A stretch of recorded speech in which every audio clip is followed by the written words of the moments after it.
Of course, we are also live on Facebook.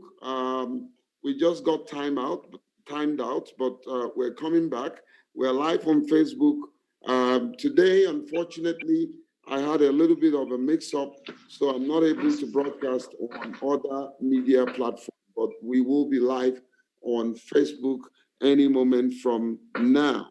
Well, Wisdom Masterclass, as the name implies, we share wisdom and knowledge on this program with experts, and the topic can go from anything, education, every aspect of life. It's a topical talk show, so you are welcome. The first segment, we will engage our guests, get to know them a little bit, and allow them to share their thoughts and what they know about the subject matter. After that, we will. Currently, we are live on Facebook, so if you are not able to sign in to watch us, you can watch us live on Facebook. And of course, all the TV stations that I have mentioned, AD for TV and radio, we want to thank you for partnering with us. SGTV, we thank you for partnering with us. And of course, like I said, you can also watch us live on Facebook. All right. Tonight, I have two great minds to explore the topic for today. We're looking at how you can get scholarship, first admission into Ivy League University, and then, of course, get scholarship as well. I have two great minds. One of them is here in Abuja, from where I'm broadcasting, a young man who is very passionate about education and creating access for people to get admission in a school overseas. And of course, I do also have Jennifer. Jennifer is an expert. Jennifer had been with the education services of the United States Embassy here in Abuja before she moved on to the America, and she's still running the same thing, providing scholarship for students and helping them gain admission into top American university. Jennifer has an interesting testimony. She's not just speaking from her services experience, she's speaking from practical experience, having 3 children who are enjoying the very experience that she's going to share with us. Now, without much ado, let me welcome Jennifer to kickstart us. It's often said that ladies first. Let's welcome Jennifer to start us up at this time. Precious, you're signing 2 different equipment. So you have to go up from one equipment so that we can have you. You're signing in with 2 different equipment. Okay. Jennifer, are you with us? Yeah, you can hear me, Jennifer? I can hear you. Can you see me? Can you hear me? Yes. Are you able to share your screen? Go ahead. Let's see what we can do with that. Okay. So thank you so much again, Pastor Drake. This is our 2.0 edition of this program. And all right, I cannot. You have to be able to. You have to let me in. To okay. Yeah. Okay. One. Let me. You know what? Now you can share your screen. You can share your screen. Okay. You can share your screen. Precious, you have 2 different equipment. So you have to sign up from one. Sir? Yes, I do. Okay, so sign off from one of the equipment. You have 2 different equipment. Okay. Thank you. Okay. Jennifer, the floor is yours. All right. So, okay, give me a second. Let's see if I can share my screen now. Okay, it looks like I can share my screen. Okay, good. Okay, so I'm gonna be now I can see you guys. Can you see my screen? Yes, we can. You have 2 beautiful, one good-looking young man sitting close to the mother, and that's yours, and that's you. Okay, so I'm going to be approaching this from a different perspective today. So let's go ahead and listen to this in a few minutes. And then Today I'll is jump April right 30th, 2020. So this is the big decision day. Yes, it is. These are my choices. So these are the number of institutions, some of them. I think I have about 10 colleges and universities on the table right now that offered full scholarship. After careful consideration, I'll be spending my next 4 years at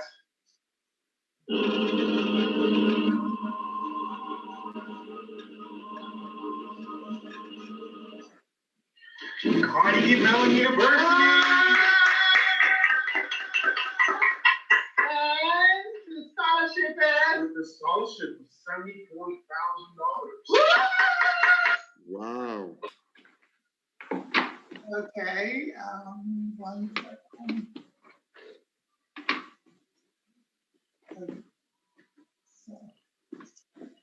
Okay. Well, Jennifer, you need to explain to my viewers what is going on. I know That's you're what I want to excited do. about your son. He got a scholarship. So explain to us what's going on. Trust me, Pastor Jake, I think through as an educator, experienced educator, a daughter of an educator as well. I think through my presentation before I start. So last week, we started off by sharing a presentation of PowerPoint, but a picture tells 1,000 stories, okay? So that's just to set the stage for the few minutes I have. Well, I still have 10 minutes to share. Yes, go ahead. Okay, so my name is Jennifer Onyekuru. I am a mother of 4 A+ children, and I am a full-time educator, a minister of the gospel, and a daughter of Zion, married to only one husband, a loving husband. I used to live in Nigeria, sub-Saharan Africa, and now I live in the US. And I'm the founder of Penn and Porter's Education Services. So Penn and Porter's Education Services, what do? We provide full advising services for undergraduates and graduate students meaning masters, postdoctoral students who want to study in the US. But a little bit of my background, I'm what you call a chief of the old block, okay? I'm not just one of those stragglers. For over 18 years, I was a full-time advisor at one of the best advising centers in sub-Saharan Africa. And out of that number of years, for 10 years, I was a director. I actually left as a director of the Education USA at the US Embassy in Nigeria. At that time, my sector was #1 for sending the largest number of students to study in the US. And my students garnered over $300 million in scholarships and financial aid. So my office in Bowie, USA, we're doing what I've always known how to do, work with students. And I just want to tell students who are watching today, students and parents, because I know some families are there as well, that it's possible. Coming to study in the US is possible, #1. Coming to study with scholarship is possible. While I was a center in sub-Saharan Africa, I sent students to come and study at schools like Princeton, MIT, Harvard, California Institute of Technology, and a whole lot of other top-notch institutions in the US. And these students, many of them came in with full scholarship. Abel Adama, for example, he studied at MIT, computer science. He came in with full funding of over $55,000. And he's graduated now, done his master's, yet MIT is still paying him to go back to do some volunteer work in Nigeria. I had another student that I sent over to Princeton University. He didn't only get full funding to study 4 years at Princeton, he got money to come back home on summer to return back to his home country. So how do we do this? Basically, there is a timeline to applying to US schools. There are over 4,500 accredited institutions of higher learning. And the first thing everybody needs to know is that there's a timeline. And I tell students the beginning of the academic year is the fall semester. The fall semester is usually in August or September. And if you're planning to apply for the fall semester, you need to meet two deadlines, two key deadlines, admission deadline and scholarship deadlines, whether or not you're undergraduate or graduate students. So for the fall semester, that's the beginning of the academic year, that's where the money is, where the pot of money is. And the big word around the academic world or the admission cycle is the early birds get the worm. So if you're looking for scholarship, those of you who are students or parents, undergraduate or graduate, make sure you're looking at applying for fall semester. And because I know that I'm talking to students who are international as well, many of the US schools will only accept you for fall semester for some international students or for some schools in the US. But think about scholarship. If you're looking for money, that's the semester to apply for. Of course, there's a spring semester, which is January, and there's a summer semester, which is summer. We'll hold up on that for now. Regardless of if you're undergraduate or graduate, if you're applying to study in the US, you need to look at three stages. You need to look at the research stage, the application stage, and the finance stage. The finance is what I say is the one that's embedded in both step 1 and step 2. Okay, so the research covers your research of the schools that are available out there for you. What kind of school are you looking at applying? Do you want a private school? Do you want a public school? Do you want a faith-based institution? Now, whether it's public, private, or faith-based, it doesn't connote reputation of the school. It just tells you how the school is funded. And why do you need that information? You need that information, why? Because public schools get funded by the state government, state taxes, and the federal government, so public funds. They're usually cheaper, they're larger size institutions, and when they want to give out their funding, they bear in mind that this money is coming from taxpayers, and so they usually require you to be a US citizen or resident. And some of them will have a little money here and there for students who are not US citizens or residents. So you need to bear that in mind. The private schools, they are private because their funding is from private donors or individuals. So they're more expensive, they're smaller size schools, they can be competitive, or same thing as public institutions. However, they do not have the same restrictions that the public schools have in terms of giving scholarships and grants to non-US citizens. So that's why you can really compete for your merit-based fundings and your scholarships and the gifts. Faith-based institutions are owned by faith-based, so it's private. The only reason why I bring it up in my presentation is because some of the faith-based institutions do not submit to secular accreditation. And if you're a student who want to transfer, you want to further, maybe that's something you need to pay attention to when you're applying. They also have funding, sometimes for people from the same faith as their background, or to anybody who meets their requirements. Now, the other things you need to think about, you need to think about costs.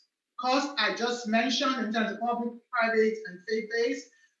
Cost also in terms of location. So some institutions may be charge the same tuition, say $40,000 or $30,000 per annum, but one is in the city, one is in the rural area. Of course, the one in the city is going to have higher living expenses, which automatically jumps the total cost of you studying at that institution. So if you're applying to the US school and you know you don't qualify for funding and you're trying to bring down your cost of studying in the US, that's some of the factors you need to put into consideration. And I just like to note here, I know Pastor Jacob is saying I give scholarship. I don't give a scholarship. I lead you to the schools that will give you scholarship, the US schools that you qualify for that will give you scholarships. Also, I work with students who also have money to pay for their study in the US. Not everybody's going to qualify for scholarship, but people have money and they need the right guidance and the right school to go to. Now, when you're talking about scholarship, scholarship includes gifts and aid. So gifts are monies you don't pay back. So you have grants, you have full tuition.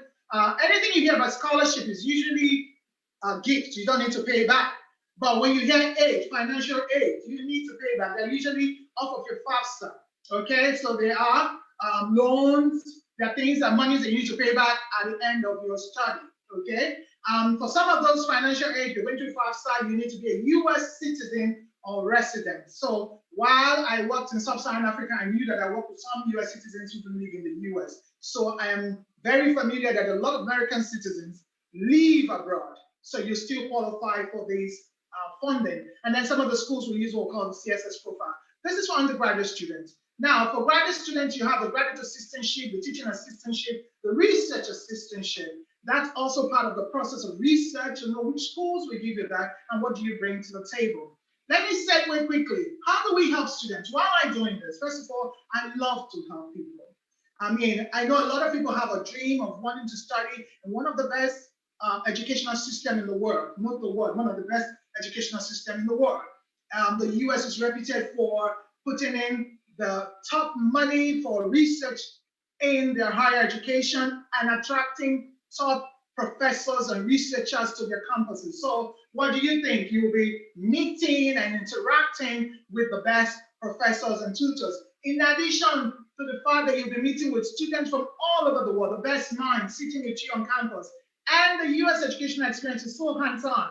So you're in school, for example, like my first son, he studied at Georgetown University Chemical Engineering. He went to school for 5 years because he came into school at the age of 15. But out of that 5 years, 3 years he worked 6 months. And the 6 months he was working every year, that's his second year through fourth year, he was being paid and it was part of his school. So at the end of each co-op program, at the end of each 6 months, he was saving about $10,000 to $15,000. Tell me, that's a lot of money for a young boy who came in at 15, graduated at 20. That's what the US school will give you. So by the time he was graduating, yeah. Jenny, let me pause you there a bit and bring in Precious. And I will come back to you so that you finish your story. Okay. Precious, give us insight about what you've been doing with education services and trying to get kids into schools. Usually you do them in Nigeria and you get them into schools abroad. Tell us your story. Yes. All right. Thank you very much. Good evening, everyone. My name is Mr. Precious Izeri, and I am the lead consultant of Modipa Consults. We metamorphose the problem. Precious, sorry to interject. Can you turn your phone? Can you turn it? Because you're signing in with phone, so you're just vertical. Can you turn it? Horizontal. Turn it around. No. Okay, good. Fantastic. We get a better picture. Okay. Go ahead. All right. Go ahead. Okay. Yeah, good evening once more. And I guess it should be afternoon now in US for Mrs. Jennifer Onyeku. So good afternoon to you, Mrs. Jennifer, and to my principal here, Mr. J. Kepele. Good evening. Evening. Looks like they just took your All life. right. Yes, that is typical. That is Nigeria. All right, good. I'll just go ahead. My name is Mr. Precious, and I'm the lead consultant with Modipa Consults. We've been in the business of facilitating admission for students for the past years. For over 7 years now, we've been in this, and we cover countries across Africa, precisely UK. Emphatically, UK is our primary and our major market. The US is not so much of a good market for us because of the immigration hiccups. The level of visa denial for students going to the US is so much, so we don't really delve into that market. But thank God for someone like Mrs. Jennifer Onyeku, who actually has a strong grip on the US market. We also recruit students to schools in Canada, some parts of Europe, Ukraine, and Cyprus precisely, where you can actually have very low tuition on education in Cyprus and in Ukraine. Ukraine presents a very strong foundation for medicine, and their tuition is quite very affordable, within $4,500 to $5,000. But there are the dynamics is so much that you really need to understand how the education structure is set up in each of these countries. For example, pursuing medicine in North America is very different from pursuing medicine in the UK because of the way their system is structured. Getting admission to schools in Ukraine, the system is quite different from what is obtainable in the UK. And that is why we actually we offer free career counseling to students so that they can be well informed. They can make informed decision on their choices on what they want to study. Another dimension is students must also be sensible and smart enough on how to choose their career, their courses. You must be able to, we help them to, match their academic strength with their ambition. Oftentimes, a lot of students, because of peer influence, parental pressure, or just some other kind of factors, choose courses that is not actually within the purview of the academic strength.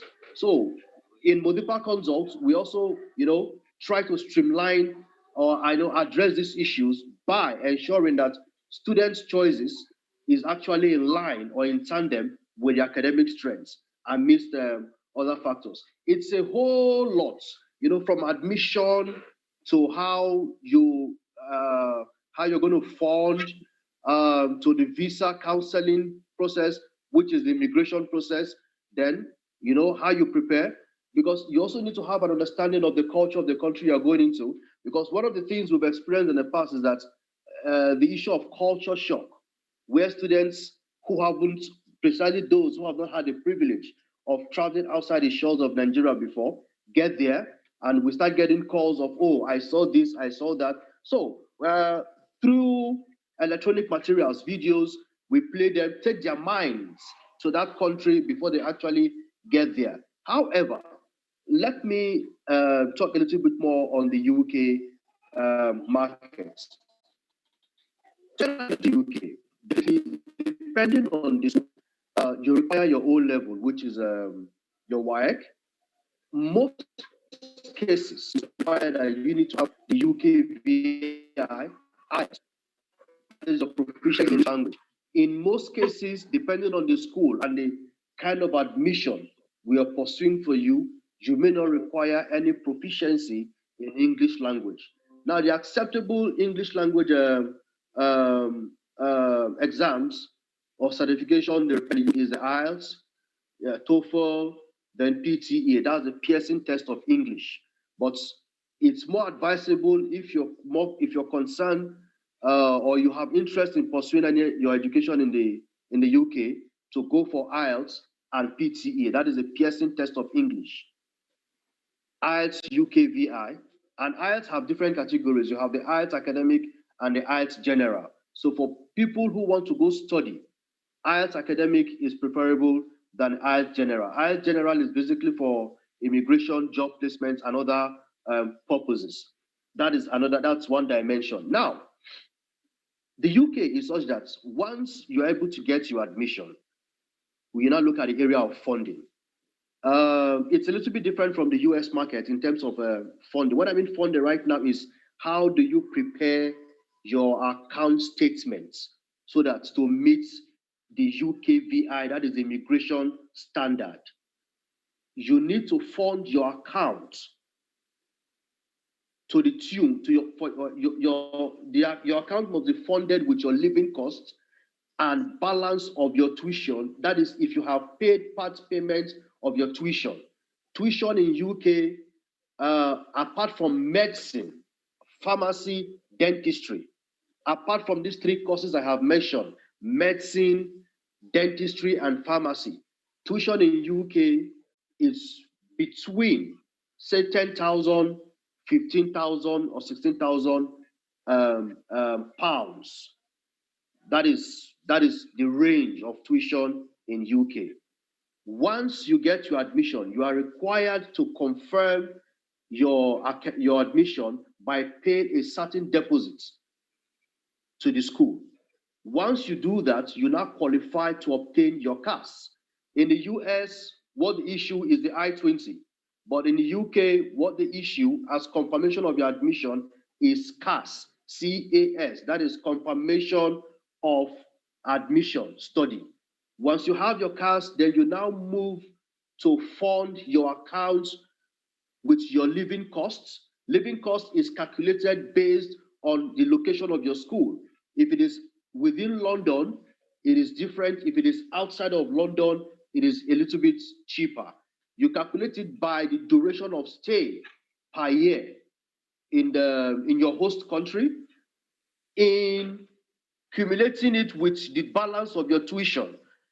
That amount have to be deposited in your account, either in pounds or in naira value, for 28 days.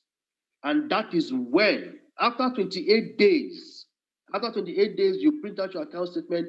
That is when you qualify to apply for your visa. So there are technicalities you need to adhere to in this whole process so that you do not have problems with the immigrations. Else, you will be denied visa. That is just one little synopsis on how you can actually go to the UK to study. It's a little bit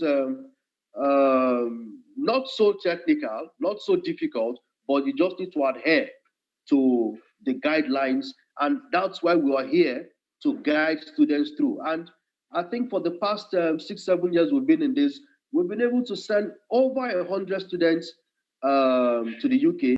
One of our students just graduated with first class. Her name is, I got her permission to actually announce her name. Her name is Hawa Usman. She graduated with first class in aeronautic engineering from the University of Loughborough. Okay, that's a good note to come in with some questions, and I'm going to ask a few of you. And I like the dimension you're giving us what is going on in UK, and yes, and then Jennifer is giving us what is going on, giving us an insight into what is going on in America. Now, Jennifer, you have some very broad experience. What kind of education system? Can you give me a comparative analysis of the United Kingdom and the U.S. education system? So, Pastor Dave, I would say you already, if you've studied in Nigeria, you'll be familiar with the UK education system.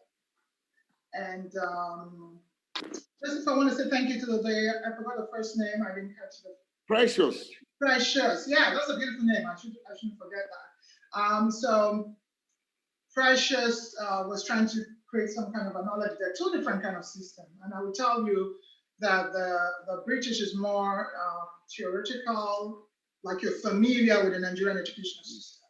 Mm-hmm.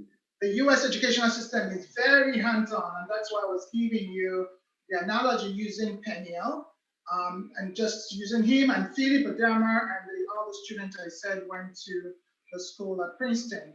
Because the US educational system from day one is so much hands-on. So you're going to be a doctor, you're thrown into your faculty are medical doctors. You're thrown into the hospital or health sector.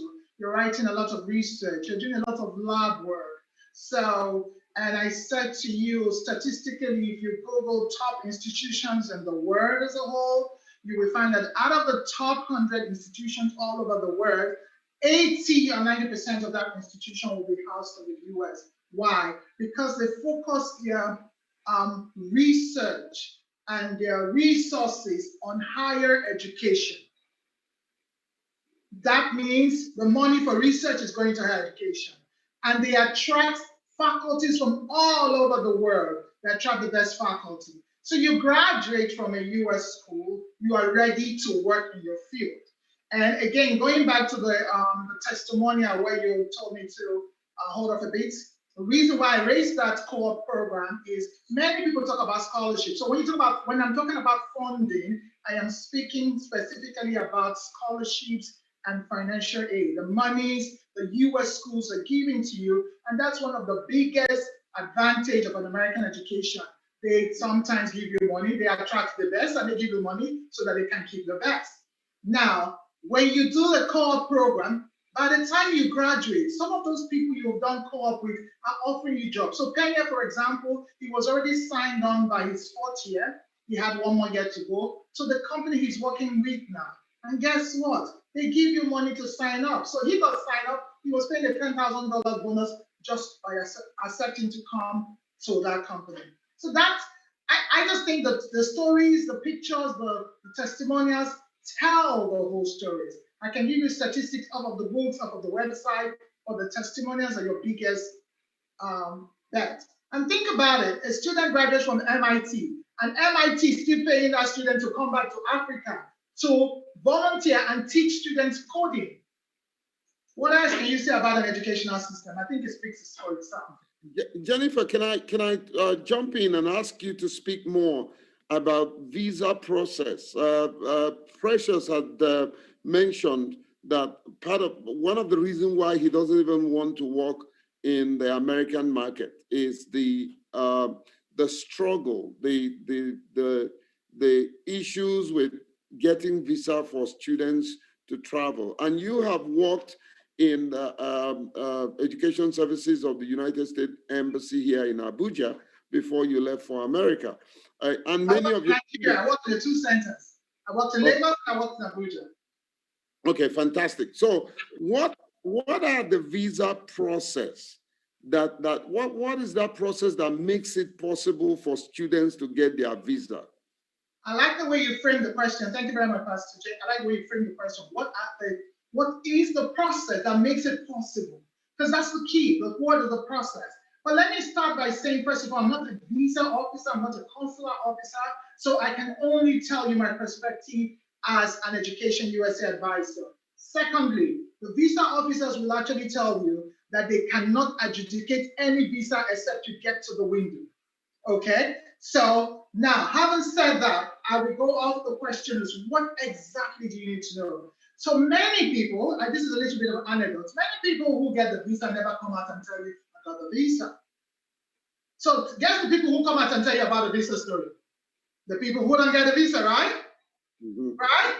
So I worked with thousands, several thousands of students, hundreds of thousands of students, and many cases and not my students got the visa to go study in the US, not because they worked with us because we're in the US Embassy, even the people who didn't work with us, because we opened up our visa orientation program at a particular time.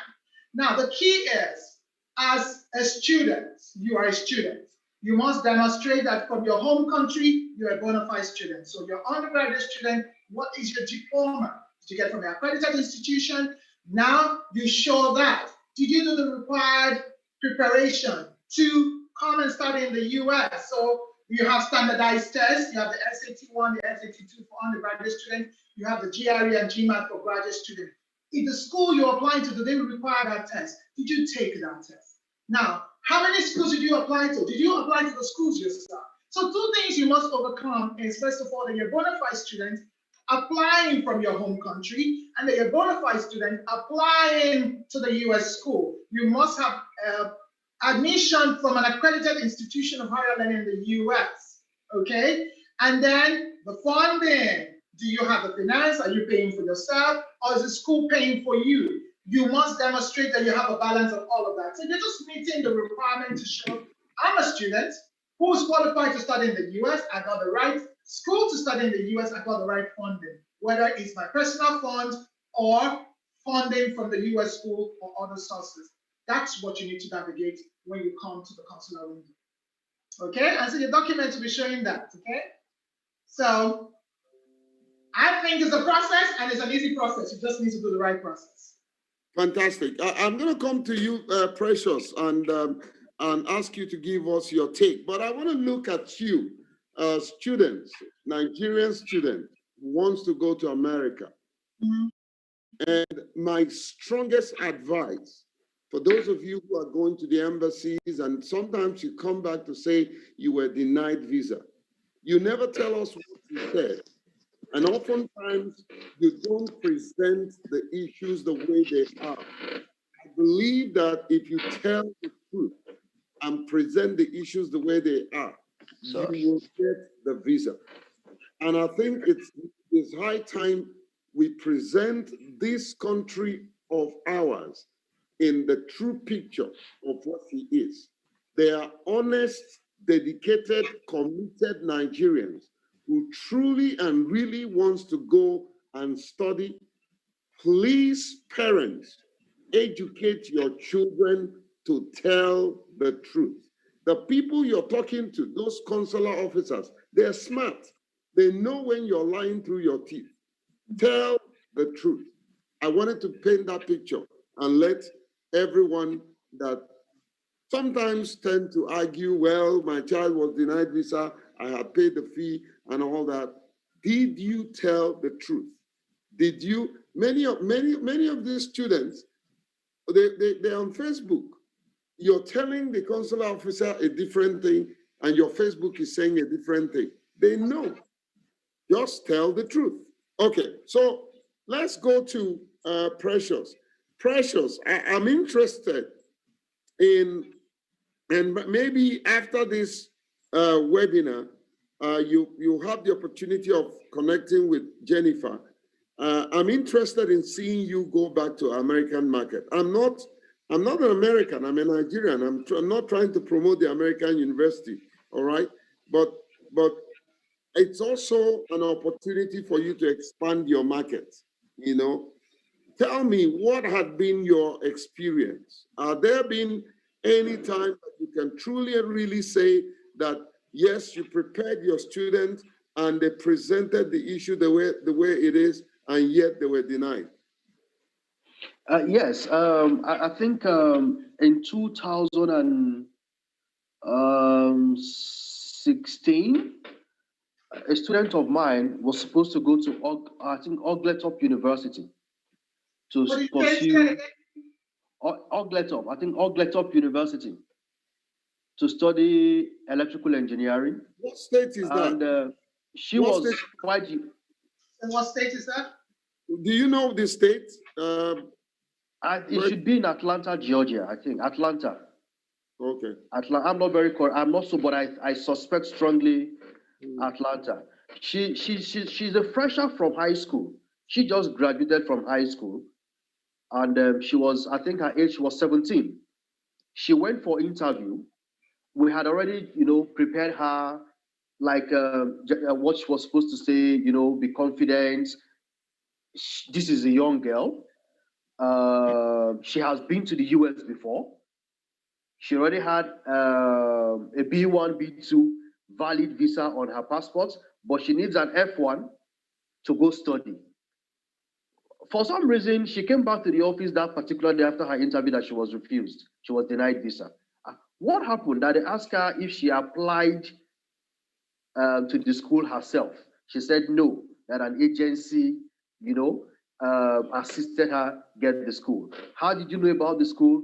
That the agency came for a career counseling session and they were exposed to so many schools, so she chose this one. So we now realize that, okay, probably the information she gave to the consular was not sufficient enough to convince the consulate that her original intention is to go study, because I think you need to demonstrate that indeed you are actually going to study. Truth be told, let me lay some emphasis. Truth be told, there are a lot of charlatans in this industry who have actually messed up the integrity of some of us who are actually very credible. Nigerians, precisely Nigerians, use education as a means to immigrate to, some of all these countries. And that is why there are very stiff measures in scrutinizing the visa application of any Nigerian student, irrespective of, the kind of information or the quality of documentation you put forward. They want to be sure that your real intention is to go and study and not to run away. That is key, very, very key. So saying the truth is, and right now we actually devise a policy where you come, we examine you, we ask you certain questions, we check your background, and if we know that your intention is not to go and study, we don't work with you. Precisely for mature students, those who are already who want to go and pursue postgraduate studies, either in UK, America, or Canada, we don't deal with you. We just tell you, okay, we will get back to you, and because we definitely know that you are not a credible student who wants to go and study. So that is one of the problems we've had with students denying visa then. Poor documentation. One of the things that bedeviled us over then was we are not adequately preparing the students in terms of the kind of information. The psychology of the interview was one area where we actually had problems until we understudied the mind of the consulate and okay, these are the kind of questions and this is the kind of answer that the consulate is looking for. And on few occasions, I think we actually succeeded. But I personally, from a business perspective, the UK is a more lucrative angle for me, business-wise. Jennifer will understand what I'm saying. It's a more lucrative area for me, business-wise, than the US market. So that is my reason, not because the US market is not good. US have some of the very best schools in the world, and their education system is quite flexible. It's something that you can actually do while you do other things. So they have a very flexible system, and though quite pricey anyway. Their schools are quite pricey, but they have a very good standard of education. Okay, I'm gonna come back to you, but let me say this because I'm very much interested, and as a defender of human rights, whenever I feel that someone's, of course, you don't bring the issue of human rights with visa. The embassy is absolutely autonomous. They make their decision. But I want to say that my former personal assistant, a young woman, had gone through all the processes at the American embassy here in Abuja, and of course, when she presented her paper, I was surprised that the person who interviewed her was magnanimous to say to her, okay, you have this paper, you have this paper, you have this paper. Go back, bring me this paper, and I will consider you. And it took about another 1 month or two. She got the papers, went back to American embassy, and she got the visa. And right now she's in Florida studying. So, and I know that my former PA, a daughter of a pastor, very honest, very straightforward, presented issues the way they are. And I'm saying this to say that when you tell the truth, when you present the issues the way they are, you stand a better chance of getting what you want than when you try to embellish lies and make it look like truth. That's my stand. And that's the essence of a program like this, to bring value, to instill values, godly values in what you do. So parents, many parents, it's amazing how a parent will support a child to go and do the wrong thing. I've had instances where parents are supporting their children to pay money to somebody so that they can write WAEC for them.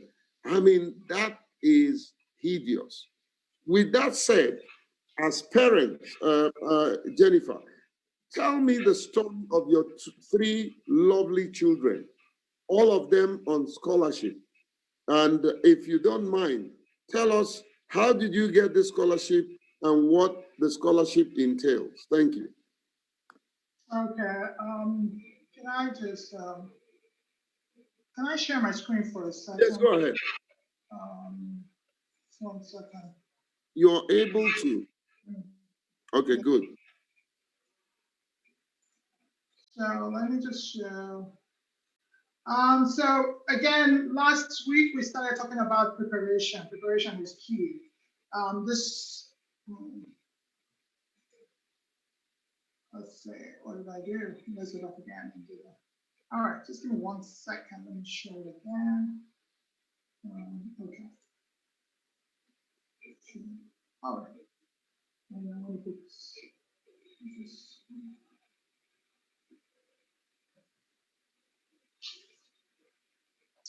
What's happening this year? Okay.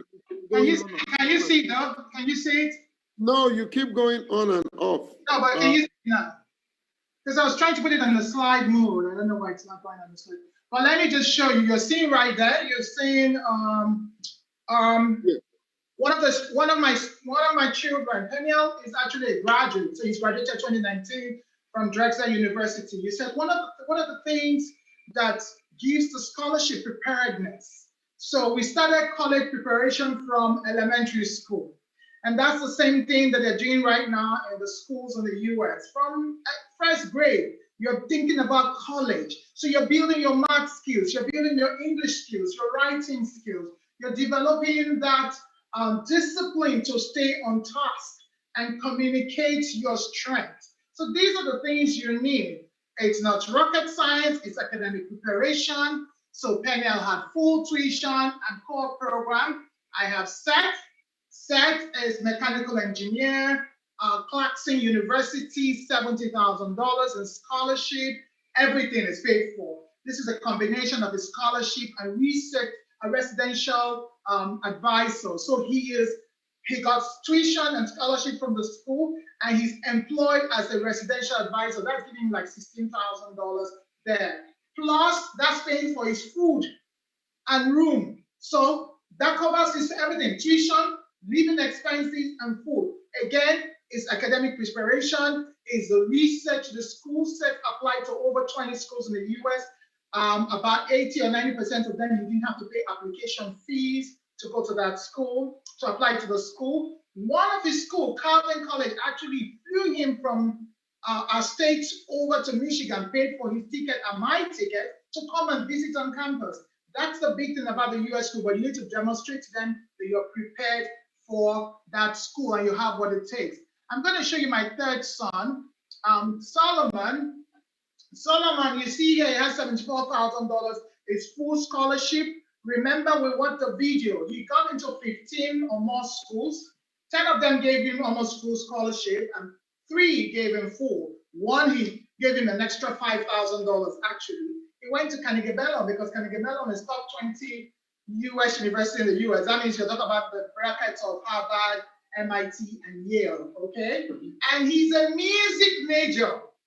So studying music, he has the award, he has record of he's been singing, he has award from competition, he can prove. He's not just showing that I went to school and I did well in my maths, my English, my sciences, and my social sciences. He's saying that major that I'm coming to your school to apply to, I have a background, I've worked hard. He learned piano by himself. He plays in the church. He plays for he sings for the county for free.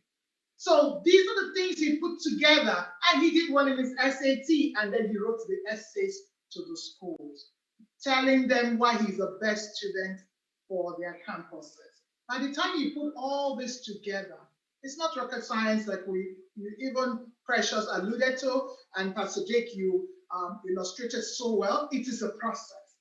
Understand the process, put your best foot forward, and you will get it. The admissions available. The US schools want to admit people. They want to even admit international students because that's what makes their campuses vibrant and different from many schools all over the world. And they have put up lots of money for students that qualify. So if you know that you have more A's than B's, please contact Penn and Porter's Education Services. If you know you are the top head girl, you're the head girl in your school, you have all these awards, these trophies, contact us. And I'm going to be sharing my email address. It's ppeducationservices1@gmail.com. It is a process. It is not rocket science. If you have the right preparation, you'll see the opportunities and it will produce success for you. That's my pitch. Thank you, Jennifer. If you can just get off the screen. Thank you. Thank you so much. Well, Precious, let's talk, because I'm going to bring both of you to talk about something slightly different about these students. But Precious, tell us what have been your success story? I know that you started by relaying one of the success stories. Do you have more? We do have a lot of success stories, and one of the things that actually drive our success is business integrity. You must deal with people with integrity, because parents are trusting your decision, for the development of their wards. So if you're not able to guide them through to achieve desired results and set goals, then it simply means you will be out of business sooner than you expect. So it's just the integrity and the sincerity of what we do. And we try as much as possible not to be so concerned about profits other than the development of these children. Because a whole lot of students we deal with are not necessarily those mature students, those seeking to go pursue postgraduate studies. These are, freshers from high school who are still teenagers, not even adults, who are still teenagers, who are still in their formative years, who don't have, that strong decision-making ability yet. So we actually guide them, and we have a sister company in the UK that actually offer some kind of psychological and we call it post-enrollment care, where we actually manage the students' development socially and academically for a period of 1 year, so that before we feel okay, they are good enough to integrate properly into the society. And real-time reports to their parents. And we do not manage, we don't hide wrong development. Let me say, for example, I'm not going to mention name. This happened last year precisely. He's been doing his foundation program in one of our partner colleges in the UK. He got to the UK and got involved with drugs, sadly, and it did not go down well with his health. We had no choice than to inform the parents that this is what is going on with your child. But before then, we had actually made contact, and the boy was actually taken into rehab before the parents could actually travel down to UK to, see what is actually going on with the children, with his son. So we have these things that we put in place to ensure that children or students do not stray away from the primary purpose of what they've gone to do overseas. So it's quite key. It's quite key. Management, managing their affairs, their welfare, academically and socially, is one key area we take very, very strongly, and that is one of the principles that has actually, given us the edge in the markets. Okay, thank you so much, Precious. Jennifer, I'm going to just give you a minute to talk about morality. We have issues with kids of late that have, unfortunately, because of their background and sometimes because of their own choices, had gone into immorality. And this immorality stems from drug abuse to sexual to attitudes and all that. How, as a parent, what's your advice to other parents who are watching on how they can train up their children to avoid the vices that is caught up with this generation? Okay. I got 4 children, as you know, Pastor Jake, and 3 of them are young adults. My first son is already working as a chemical engineer. My second is going to be graduating next year as a mechanical engineer. My third son has just started college, and then I have a middle schooler, my daughter. So I've lived in Africa and I'm living in the US. What I see as the key thing is the Bible says, train up a child in the way they should go, and when they grow up, they will not depart from it. And it is not a mirage, it's a reality. So when children are young, we train them. We tell them what to do. They pay attention, they listen. We are not their friends. We are first of all their parents. So our role is to act in that capacity as their parents. Tell them the right thing to do. The Bible says, fear the Lord and spoil the child. So you don't need to do physical or corporal punishment. but there are rules and regulation about what children need to do. If you do not want your children to disrespect you, don't encourage them to disrespect their teachers in school. If you don't want your children to lie, don't encourage them to lie to their teachers about their homework that they couldn't do. And say, for example, oh, I forgot my book at home. And you, mommy and daddy, you are actually supporting in that lie. So the children, when they start growing up, they listen to you. As they begin to grow, they watch you. So that's why many parents miss it. So they tell them the right thing at the beginning, and then when they grow up, say from about between ages of 5, as early as that, to 18 or 17, they're watching you. What are you role modeling to them? So it's not what you're saying at that point that counts anymore. It's what they see. So Thank you. It's a two-way process. Okay. Thank you, Jennifer. We're running out of time. We're running out of time, and I know, and I have your family is my family, or my friends, and I know you have raised your children very well, and I'm very I'm very grateful to you living in America and saying what you're saying. It is not usually, it's not the usual American parents' ideology. But that said, let me say a few things before I ask Precious to do his closing thoughts, to give us his closing thoughts. You know, simple thing like this. I made up my mind. I have a 3-year-old in the house that's growing to growing very smart, you know, and all that. And my wife and I, we made up our mind. Number one, we will never tell lies. We will never tell simple lies like yesterday I went out and I was going out and my son said, "Will you buy me?" He likes Monster toys, the big vehicle.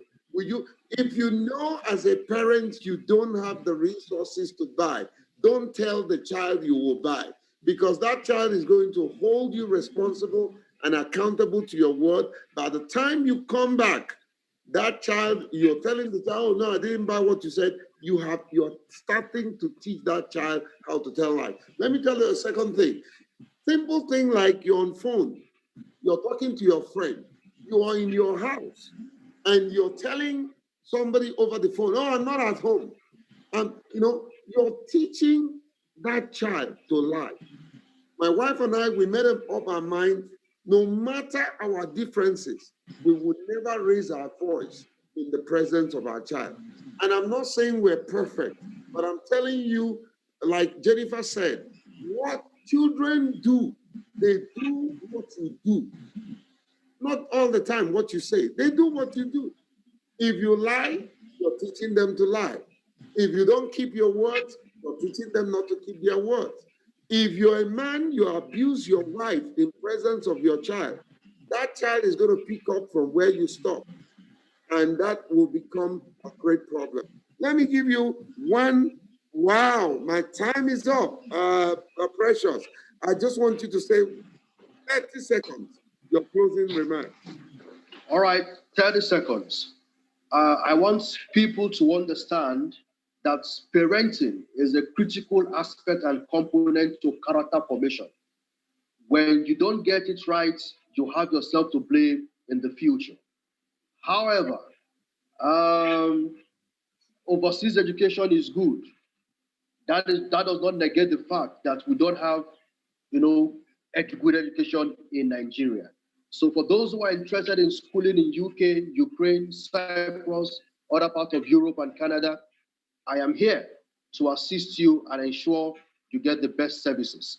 My name is Mr. Precious Izere. You can email me on ohis.modipa@gmail.com. Our office is at Wuse Zone 5, Atla Place. Get in contact with Mr. Jake, and trust me, you will be, in my corridors. Thank you, Mr. Jake. Thank you, Jennifer. Thank you, Precious. I will send you bills for that good advert. Here's my closing thought for both of you. I intentionally brought both of you together, and I wish and pray that at the end of the day, you guys can work together and continue to expand your sphere of influence and help kids get the best of education. That's where we draw the curtain on today's program. You've been watching Wisdom Masterclass. Next week will be a bumper edition. Don't go away. Keep date with us. And I want to thank our partners, the AD for TV and radio. Thank you for carrying us live. SGTV, thank you for carrying us live. And of course, good news for us, Facebook International wants to also help us. And God is just helping us to expand what we're doing. My friend, you need Jesus in your life. Make him your Lord and personal Savior. God bless you. Thank you, Jennifer, for being part of this broadcast. 2 weekends you have given us. We don't take it for granted. Thank you so much. Precious, thank you. Precious will bring you some time to talk more on what you're doing. But please, I would like you to connect with Jennifer. There's a whole lot you can learn from her, and there's a whole lot she can learn from you. My job is to bring people together. And I know that both of you are good Christians and both of you can work together. Thank you, guys. Have a good night. And this is where we draw the curtain on today.